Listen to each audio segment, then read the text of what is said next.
In these sessions, I'm going to be asking you to work in small teams. Okay, we should have 3 people per team. Okay, ideally. You're great because you've got 3 on your table already. And you're great too. You know, you're not. You've got to find someone. We've got 2 here. Oh, we've got 2 here. Have we got? I thought 3, 6, 7, 10. Right. So we might end up with 1 or 2 people coming yet. Anyway, so we'll see what happens on that. But I'd like you to work in small teams, and we're going to these 3 people. Okay. So, and there is a way of working I'd like us to throughout these sessions. We call them think tanks. Okay. So you could be a think tank. Let's say. Sounds grand. Oh, I'm going to be a think tank here. Right? Now, the think tank will operate like this, and this is to improve the inquiry, essentially. We're going to have, it's going to be a little bit like a role play, okay? But I know you probably hate that. You know? So, oh no. But it's not going to be like that at all.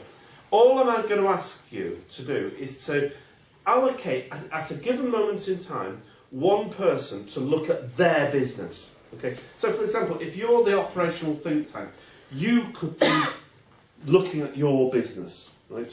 And these 2 guys will assist you to look at your business. They'll be questioning your own assumptions, understanding the demarcation lines that exist in your mind about the nature of the business, about the markets that you're currently going for, or about the supply chains, or whatever else it is about your business. So these 2 guys will be acting a little bit like your own personal consultant, you know, for a period of time. And you 2, you'll take her apart, won't you? You know, you'll act like a consultant to tease out areas that perhaps might not have been explored fully so far, you know. And by teasing those issues out, hopefully we're enriching the inquiry into aspects of your particular business. And through that sort of little bit of role play, you can hopefully gain a greater insight into what the possibilities are and what assumptions you're making through the process, you know. And these 2 guys will help you. And then we'll shift it around. So, for example, you might focus on and you 2 take him apart, you know, slice him open, as it were, you know. Okay? And we're going to do that iteratively through the classes. Now, we're never going to finish the questioning, unfortunately, you know. We're never going to finish anything in the classroom because we've only got a day, you know, a quick day, once a month. All we can do is ask the questions in order to know what we don't know. If we know what we don't know, we know how to find out, don't we? You know, the problem often in business is we don't know what we don't know. So we don't know what we need to find out. It stands to reason, actually. So we've got to know what we don't know, and these are the sessions. We're going to search and explore what we don't know in order so that after the day, after we've completed the day, we go out and we actually know what we need to find out. You know, we might need to interact with different organisations, find out about our markets, find out about this, that, the other, about the nature of our business, how we connect with people, or whatever it is, the markets, the supply chains, the financial structures, the operational methods, the etc. Okay, so that's why we have the think tanks. They are there to generate energy, to generate the questions, to understand what we need, essentially. Okay. In these sessions, I'm going to be giving you short exercises to do. Okay, very short little bits and bobs to do. And we'll apply different models, techniques, ideas, principles, etc. And the first is what we call the strategic spider. Okay? So this is what we're going to do in a few moments, actually. The first task will be to look at the strategic spider. You'll see a strategic spider in your pack, in your workbook. Okay, page 8. Okay, and I'd like to just talk you through this strategic spider idea. Okay.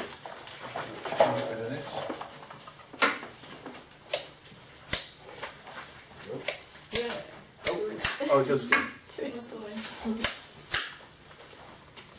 on. Keep going. Okay. Does anybody have any questions so far about a little bit about our process, a little bit about what we're going to try and achieve? Does anybody want to leave? Go. That was a tense moment. All right. Okay. Apologies, because we haven't got any slides. I'm just going to talk you through this. Okay. In a few moments, I'm going to ask you each to do something that we're going to repeat and come back to on many occasions. It's called the strategic spider, and how it works is like this. It's like a little map. That's all it is. Right? And we're going to start our little map right in the middle, right?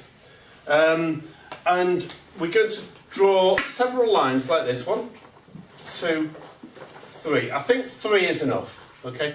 And we're going to call this 2017, 2018, and 2019. And I want you to tell me a few bits of information about your aspirations for your business. Okay. Now, when I say aspirations, you might say, "Oh, well, by 2019, I want to be a multimillionaire." You know. Okay. So if you think that that's what you get, a multimillionaire. Millionaire. I'm going to be called Donald Trump. You know. No. Let's not go there. But no, 2019. You've got this goal. Okay. Well, really, basically 3 years hence. Okay. Now, if that's what your goal is going to be, we've got a dimension here. What I call a dimension. We put a line down there and say the dimension is to become a multimillionaire. You know. I know I'm being a little bit unrealistic here. Okay. But let's just say that was the case. Now, if you identify that is what you intend to do, right? We've got to look at the feasibility of it, right? And how we might achieve it. So, on this would be just one dimension, right? Of which there might be many other dimensions, actually, to try and achieve it. Okay. So, I'm going to be asking you just for a moment to have a think about your own core, absolutely central thing that you would like to see in your business, or your aspiration for your business, on the strategic spider diagram that you see there. Just use one of those dimensions, have a think about it for 5 minutes, and I want you to do this individually, not together for a moment. So does it cross across the 3 years, or is it? Yes, I just want to capture one of the key dimensions, one of the key core aspirations for your business. Okay, and I'm going to give you just 5 minutes to think about it and then write it down on the strategic spider. Okay. I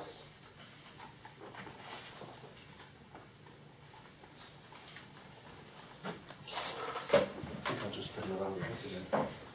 Technician, so they'll be here in about 10 minutes. But also it's last week, so In case it doesn't work, yeah. I'll just try again.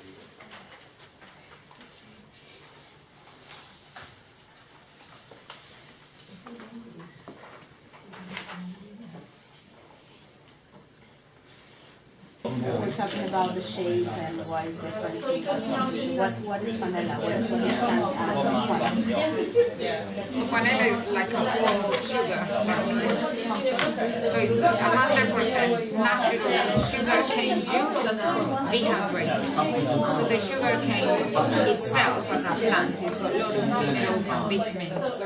But when you process the sugar cane juice, it makes sugar as we know it is on.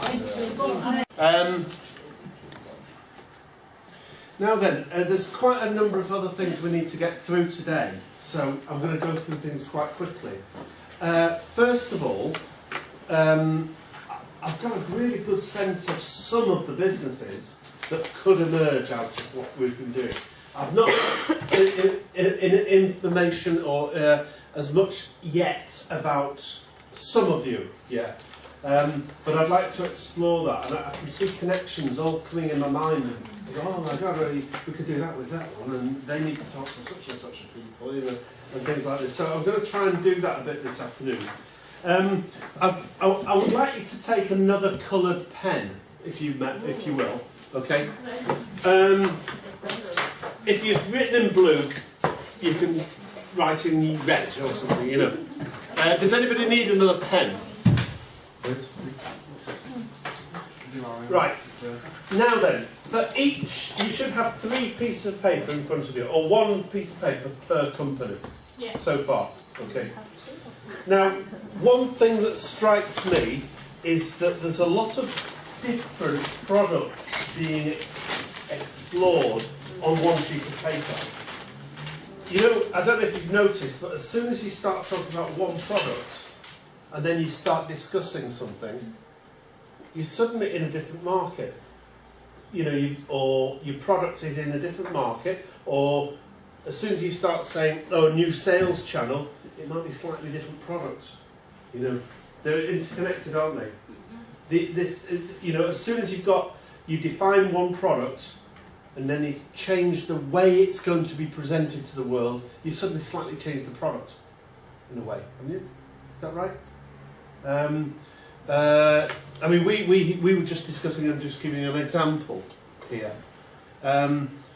We've got these products. For those of you who don't know or haven't seen them yet, here's Squidge.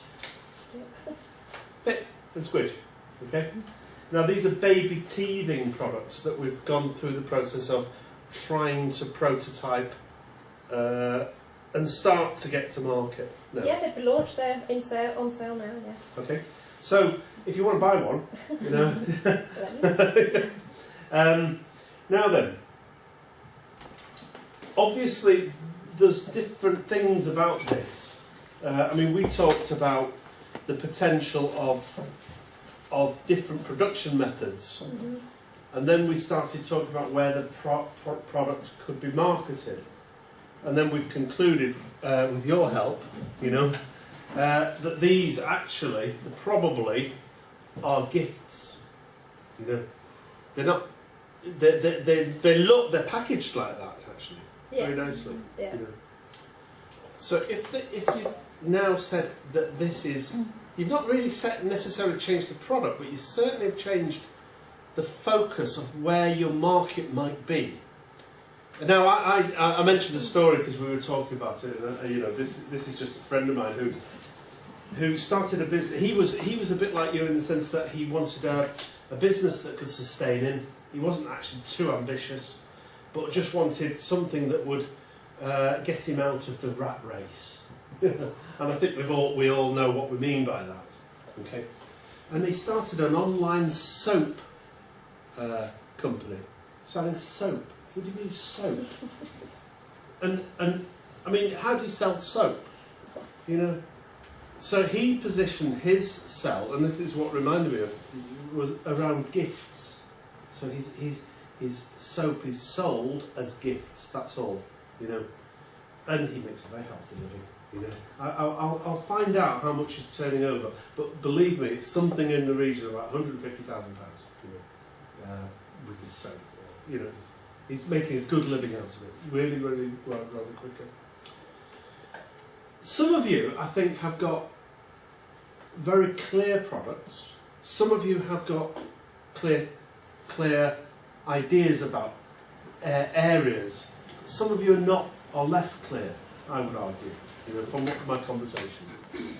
So what I'm going to ask you to do now is, with your other pen, right, on your sheet of paper, would you write down just one product, one route to market, and one type of customer?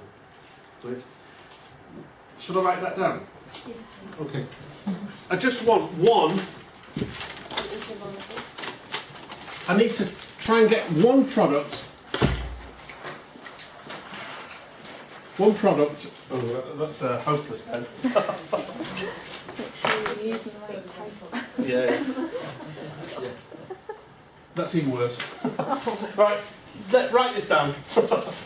I want one product identified,